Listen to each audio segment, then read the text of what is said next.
it was the same group lang yun ang kwento nila. Nung March 24, it was in Barangay Lambangan of Tebuli, but this time sa Barangay Lacunon. So the same group lang sang nabilin nga mga NPA sa area ng Tebuli. Okay, lain man gali tong Marso 24, Colonel, kag lain man tong kagapon man?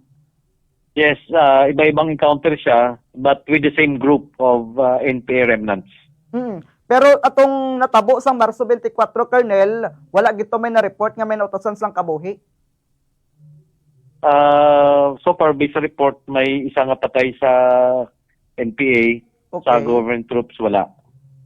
This time naman kahapon, around 11 a.m., based sa report na na-receive ko man, may 2 patay sa NPA, then wala namang casualty sa Philippine Army.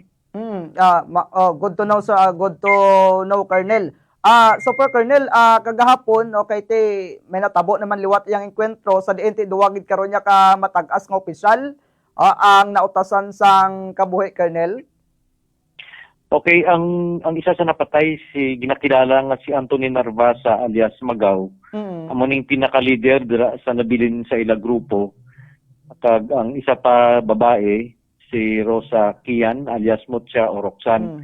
So gina-expect naton nga dahil wala na ang ila leader, base maisipan na sang nabilin pa kung ang nabilin pa mga wounded ba or kung baka hindi rin traman yung iba.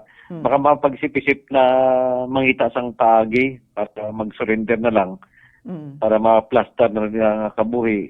Sige sila kapanago, libot-libot sa tibuling, base mabutang panahon, wala magsasama kaon kag ang ikamatay lang gutom.